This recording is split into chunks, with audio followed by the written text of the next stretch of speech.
चुनावी वक्त पे अभय चौटाला जी का भी बयान आया था, बरवाड़ा जीत रहे हैं, आप भी कह रहे थे, आपके समर्थक भी कह रहे थे, कई सर्वे भी कह रहे थे जीत रहे जी। हैं। हार का मुख्य कारण क्या मानते हैं? क्या घोडेला साहब कांग्रेस के कैंडिडेट थे, उनके समर्थक आरोप लगाते हैं कि बाकी जो भी कांग्रेस के नेता टिकट मांग रहे थे वो आपके संपर्क में थे, उन्होंने आपकी मदद की। कितनी सच्चाई इन बातों में? चुनाव के आखिरी दिनों में, खास करके 2-4 दिनों में वोट पाने के कई तरीके होते हैं, उस वक्त आपने कौन सा तरीका अपनाया? हाँ, ये बातें चली रही है तो एक तीखा सवाल है।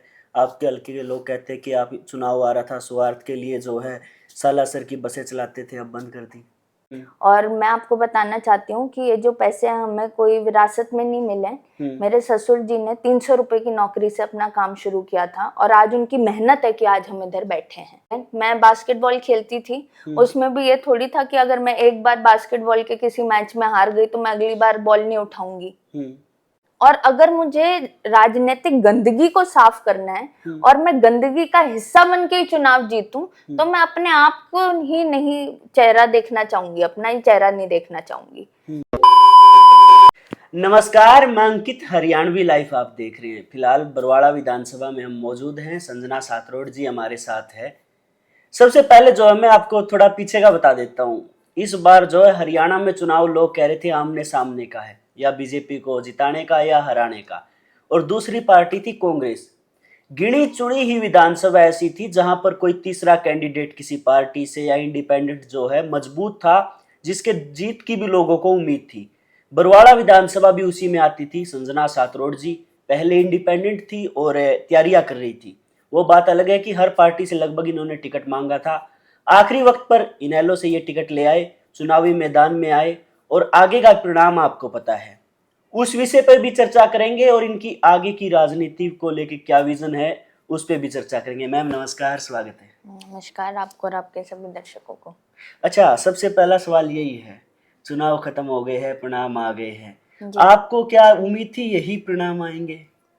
उम्मीद तो जब जंग मैदान में आते हैं तो यही होती है कि जीतेंगे, लेकिन जब जो भी परिणाम आए हैं मुझे लगता है लोकतंत्र में जनता के डिसीजन से ऊपर और कुछ नहीं होता।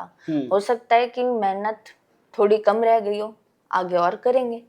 आपको नहीं लगता कि अगर इस पार्टी की वजह किसी बड़ी पार्टी किससे आप टिकट ले आते तो फायदा रहता? अगर ऐसे सोचने लग जाए कि इंडिपेंडेंट लड़ते, किसी और पार्टी से लड़ते, तो ये तो मतलब रिग्रेट करना हो जाएगा। और रिग्रेट करने में इंसान अपने आप को कमजोर करता है। मैंने हमेशा से बोला था कि मैं चुनाव काम करने के लिए लड़ रही हूँ, लेकिन अगर मुझे काम करना है तो मैं बिना चुनाव के भी करती आई हूँ, आगे भी करती रहूंगी। और जब भगवान चाहेंगे, जब लोग चाहेंगे, जब हो सकता है, जब मैं पूरी तरीके से तैयार होंगी, तब मुझे पद भी मिल जाए। बस ये बात है कि हाँ, जब पद मिल जाता है तो काम करना आसान हो जाता है, जल्दी आप काम कर सकते हैं, और जनहित के काम सरकारी पद के साथ ही हो सकते हैं। इनेलो से टिकट ले आया आप आखिरी वक्त पर, वो क्या फैसला था, क्या सोच के लिया? क्योंकि इनेलो की इस बार कोई वोट बैंक नजर आ नहीं रहा था। मेरा ये मानना है, मैं विचारधारा में विश्वास रखती हूँ। मैंने हमेशा किसी भी पार्टी के लिए कभी बुरा नहीं कहा, क्योंकि जितनी पार्टीज हैं वो हमेशा से ऐसी योजनाएं बनाती हैं कि वो सत्ता में रहें। सारी पार्टीज की विचारधारा है, इसलिए वो पार्टी बनी है। और इनेलो जो पार्टी है वो तो हरियाणा की पहचान है। जितने आप लीडर्स देखोगे जो दूसरी पार्टीज में भी हैं, वो निकले कहाँ से हैं? INLD से। नर्सरी रही है बिल्कुल, एग्जैक्टली। तो INLD और उसके बाद BSP का जो गठबंधन था, वो काफी स्ट्रॉन्ग पार्टीज हैं दोनों अपने आप में। लेकिन हालात सबके एक जैसे नहीं रहते हमेशा, तो हो सकता है उनको भी आगे और मेहनत करनी पड़े। अब आप इनेलो से ही हो एक्टिव? मैं एज अ सोशल वर्कर काम करती हूँ, पहले भी एज अ सोशल वर्कर काम कर रही थी, आगे भी एज अ सोशल वर्कर काम करूंगी। अभी इलेक्शन का टाइम खत्म हो चुका है और इलेक्शन अब और 5 साल बाद आएंगे। मैं उनमें से नहीं हूँ, जब इलेक्शन आएंगे तब भी मैं आपको दिखाई दूंगी। मैं आपको जैसे पहले दिखती थी हल्के में, वैसे ही आज दिखूंगी। इनेलो के मेंबर हो आज आपकी तारीख में? बिल्कुल, हमने अभी तक, आपने देखा तो पोस्टर वगैरह अभी तक हटाए नहीं है। तो लेकिन अभी कोई एक्टिव, हम एज अ पार्टी हम एक्टिव काम नहीं कर रहे। मैं एज एन इंडिपेंडेंट पर्सन अपना काम कर रही हूँ। अच्छा, चुनावी वक्त पे अभय चौटाला जी का भी बयान आया था, बरवाड़ा जीत रहे हैं, आप भी कह रहे थे, आपके समर्थक भी कह रहे थे, कई सर्वे भी कह रहे थे जीत रहे हैं। जी, हार का मुख्य कारण क्या मानते हैं? मैं इसके बारे में मैंने ज़्यादा सोचा नहीं, क्योंकि हार का कारण अगर मैं ढूँढने लग गई तो लोगों के मन में ये शंका आ जाएगी कि हारने के बाद ये एक्सक्यूज़ेज़ ढूँढ रहे हैं। हार या जीत नहीं होती, ये होता है कि हो सकता है अभी मैंने कम लोगों को अपनी काबिलियत दिखाई, आगे जाके और लोगों को वो काबिलियत महसूस होगी तो फिर परिणाम अलग होंगे। अच्छा, राजनीति की फील्ड में आप आगे एक्टिव रहोगे? मतलब आगे फिर चुनाव लड़ोगे? बिल्कुल लड़ूंगी, क्योंकि मुझे काम यही करना है। हम्म। और बचपन से, स्कूल के टाइम से मैं समाज हित के, देश हित के काम ही करती आई हूँ। और अब जो जो मैंने बरवाला के लिए सोचा था, जो जो मैंने ये अपने सारे गांव में जाके जो परेशानियां अपनी डायरी में लिखी थी, उनका समाधान बनाया था, रणनीति बनाई थी, उसको लागू मुझे करना है। मेरा जुनून पहले भी था, जुनून आज भी है। हार जीत लगी रहती है। मैं बास्केटबॉल खेलती थी, उसमें भी ये थोड़ी था कि अगर मैं एक बार बास्केटबॉल के किसी मैच में हार गई तो मैं अगली बार बॉल नहीं उठाऊंगी। उसके बाद तो जुनून और तगड़ा हो जाता है कि अगली बार जरूर जीतूंगी। अच्छा, आपके साथ एक बहुत तगड़ी टीम थी चुनाव के वक्त जो नजर आती थी। जी। कहीं ना कहीं चुनाव के बाद उनका हौसला तो कम हुआ होगा। वो टीम आज भी एक्टिव है? मेरी जो टीम थी वो, आपने देखा होगा, वो किसी पार्टी से जुड़ी हुई टीम नहीं थी। हाँ, वो आपसे जुड़े हुए थे। वो विचारधारा से, वो सोच से, काम करने के तरीके से, और हमारा जो आगे विजन था अपने हलके को लेकर, उससे जुड़ी हुई टीम थी। टीम संजना सातरोड आज भी बहुत मजबूत है। हमें गांव की जो भी दुख दुर्घटनाएं होती हैं या कोई भी सुख की, शादी ब्याह की बात होती है, वो टीम के माध्यम से हमें अपडेट्स मिलते रहते हैं। और ऐसा नहीं है कि टीम में कि इतने ही लोग थे। मेरे पूरे बरवाला हलके में जितने मुझसे लोग जुड़े हुए हैं वो मेरी टीम है। और हमने एक चीज जिस पे जरूर काम किया था कि जो लोग भी आते थे, हमें आपका वर्कर बनना है, हमें पार्टी का वर्कर बनना है, हमें आपके लिए काम करना है, तो मैं उनको यही कहती थी कि हमारे यहाँ पे कोई कार्यकर्ता वर्कर सिस्टम है ही नहीं। हमारे साथ जो जुड़ेगा, कि चेहरा मेरा है लेकिन पहचान सबकी होगी। आप लोग जो मुझसे जुड़ रहे हो वो टीम संजना सातरोड हो। आपसे ना मैं ऊपर हूँ ना मैं नीचे हूँ। अच्छा, आप जो राजनीति करते हो वो थोड़ी ही आजकल के नेताओं से अलग है। जी। आपको कहीं ना कहीं ये नहीं लगता कि भाई वक्त के साथ चलना चाहिए, जो राजनीति जिससे लोग जीत रहे हैं वही आप करने लग जाओ तो अच्छा रहेगा? जैसा कि मैंने बताया, मेरा जीतना मेरा मोटो नहीं है। चुनाव लड़ रहे तो मोटो तो जीतना ही होना चाहिए। चुनाव लड़ रहे, काम मेरा मोटो है। और अगर मुझे राजनीतिक गंदगी को साफ करना है और मैं गंदगी का हिस्सा बन के ही चुनाव जीतूं, तो मैं अपने आप को ही नहीं चेहरा देखना चाहूंगी, अपना ही चेहरा नहीं देखना चाहूंगी। जो चीज मैं ठीक करना चाहती हूँ, मैं संविधान को अपने धर्म की किताब मानती हूँ, मैं चाहती हूँ जो भी संविधान कहता है उसके हिसाब से चीजें हों। और राजनीति में किसी धर्म को ऊपर रखना या कुछ गलत काम करना या एक को खींचना, दूसरे को उभारना, ये सारी जो चीजें हैं ये मैं नहीं करना चाहूंगी। किसी अपने विपक्षी के बारे में बुरा बोल के मैं नहीं जीतना चाहूंगी। मैं अपनी काबिलियत दिखा के, अपने बारे में बता के, या लोगों के सवालों के जवाब देकर, या अपने विजन को बता के जीतना चाहूंगी। लेकिन राजनीति तो आजकल आरोप प्रत्यारोप की रह गई है। मुझे ऐसा लगता है, हो सकता है मैं गलत हूँ, कि जो दूसरों पे आरोप लगाते हैं, दूसरों के लिए कुछ गलत बोलते हैं, उनके पास अपने आप के लिए बोलने के लिए कुछ नहीं है, इसलिए वो दूसरे की टांग खींच के ऊपर जाना चाहते हैं। आजकल धर्म के नाम पे राजनीति बहुत ज्यादा होती है, आपको लगता होनी चाहिए? भगवान का नाम हमेशा लेना चाहिए, भगवान से डरना चाहिए, और भगवान की अपने आप में एक अलग अहमियत है। हमारे पीछे अगर हम आगे बढ़ रहे हैं, हमारे लाइफ में कुछ भी हो रहा है, तो वो भगवान की देन है, मैं जरूर मानती हूँ। लेकिन हर एक चीज की एक मर्यादा होती है। कि मान लो हम स्कूल में भगवान का नाम लेके टिक मारेंगे क्वेश्चन के आंसर पे, तो जरूरी नहीं है हम पास हों, उसके लिए हमें पढ़ना पड़ेगा। उसी तरह राजनीति में सिर्फ हम भगवान के नाम पे वोट मांगे, वो गलत है। उसके लिए हमें काम करने पड़ेंगे, क्योंकि हो सकता है कि एक बार जीत गए, दो बार जीत गए, लेकिन सिर्फ इसी मुद्दे पे आगे बढ़ना गलत है। हमारा जो भारत देश है वो धर्मनिरपेक्ष है।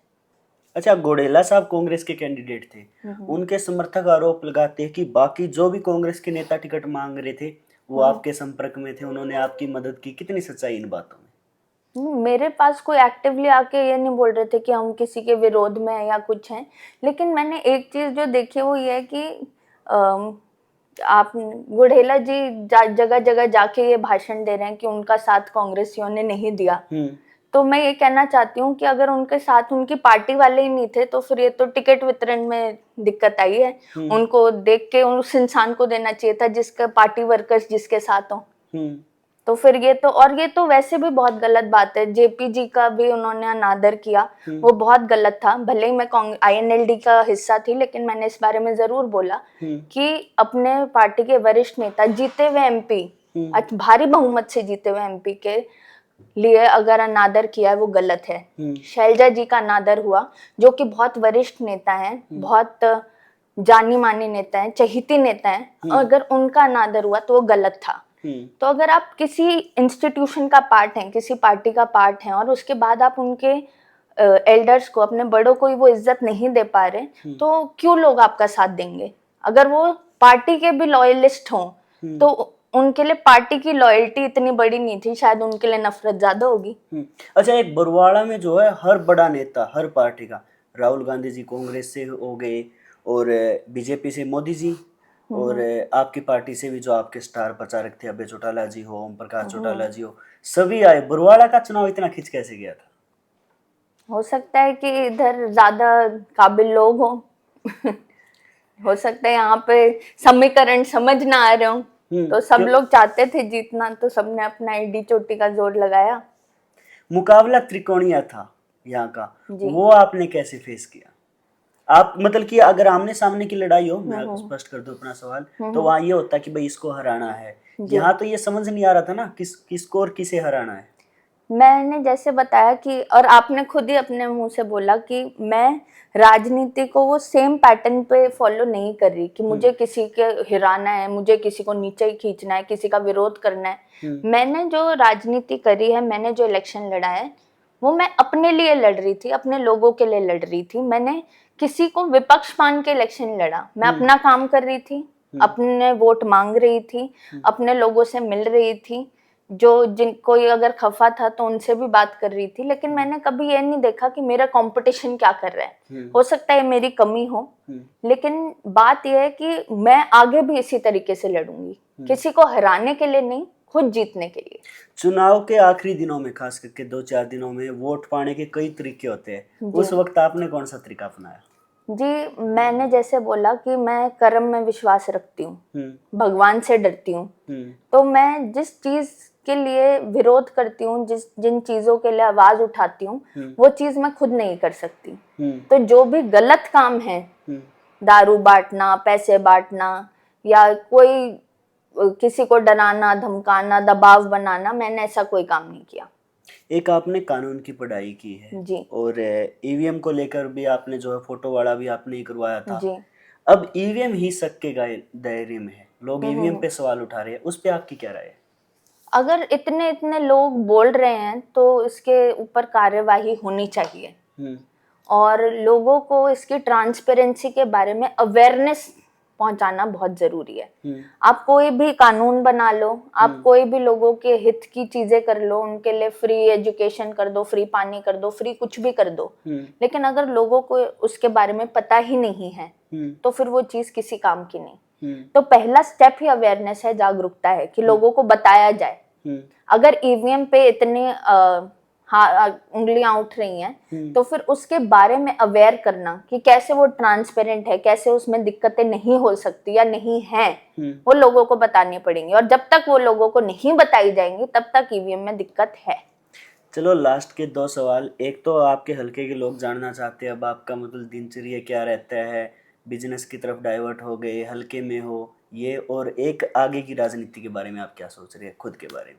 मेरा बिजनेस मेरा हल्का है, और बिजनेस मैं इसलिए कह रही हूँ क्योंकि मैं पहले भी उधर ही काम कर रही थी, पहले भी उन्हीं लोगों की जवाबदारी में थी और आज भी उन्हीं लोगों की जवाबदारी में हूँ।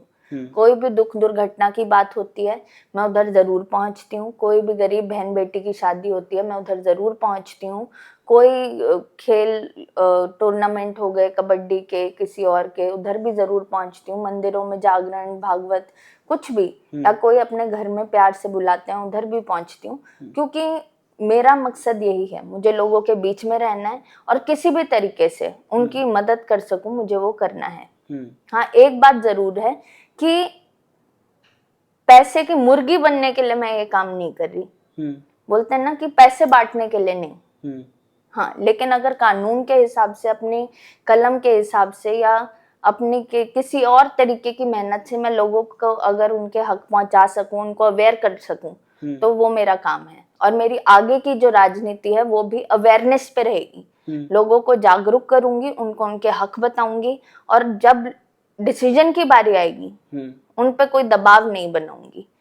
उनको इंडिपेंडेंट सोचने का मौका मिलना चाहिए। यही है हमारे देश की असलियत, यही है हमारे देश की रीढ़ की हड्डी। Free and fair elections where people can vote on their own, सोच समझकर अपना डिसीजन बनाकर अपना प्रतिनिधि चुन सके। नहीं, आपने ये तो सोचा होगा कि 5 साल ये काम करते हैं, उसके बाद इस पार्टी से लड़ते हैं या वैसे लड़ते हैं चुनाव? नहीं, मैंने अभी इस पे कुछ नहीं सोचा है। मैंने ये जरूर सोचा है कि जो मैं पहले करती थी वो मैं आज भी करूंगी, आगे भी करूंगी। और हो सकता है कि पहले जो मैं करती थी वो बंद करके मैं आगे कोई और योजना बनाऊं, क्योंकि मेरे पास कोई पार्टी सपोर्ट या कुछ है नहीं। मैं जो भी करती हूँ अपने इंडिपेंडेंटली अपने खुद के पैसों से करती हूँ। मेरे पास कोई सपोर्ट वगैरह नहीं है। और मैं आपको बताना चाहती हूँ कि ये जो पैसे हमें कोई विरासत में नहीं मिले। मेरे ससुर जी ने 300 रुपए की नौकरी से अपना काम शुरू किया था और आज उनकी मेहनत है कि आज हम इधर बैठे हैं। अच्छा, ये बातें चली रही है तो एक तीखा सवाल है। आपके हल्के के लोग कहते हैं कि आप चुनाव आ रहा था स्वार्थ के लिए जो है सालासर की बसें चलाते थे, अब बंद कर दी। ऐसा कुछ नहीं है। हमने स्वार्थी होता तो फिर पहले दिन से ही ना चलाते, या लोगों को बोलते बस में बैठ रहे हो तो वोट दो। हमने कम से कम 30,000 से अधिक लोगों को तो दर्शन कराए हैं। तो फिर इस हिसाब से तो 30,000 से अधिक हमारे पास वोट भी आने चाहिए थे। तो ये ऐसी कोई बात नहीं है। जैसा कि मैंने बताया, मैंने अपनी इच्छा से कोई चीज शुरू करी, अपनी इच्छा से बंद कर सकती हूँ, अपनी इच्छा से उससे डबल भी कर सकती हूँ। तो मेरे ऊपर मुझे किसी ने नहीं कहा था कि आप बस चलाओ, मुझे किसी ने नहीं कहा आप बंद कर दो।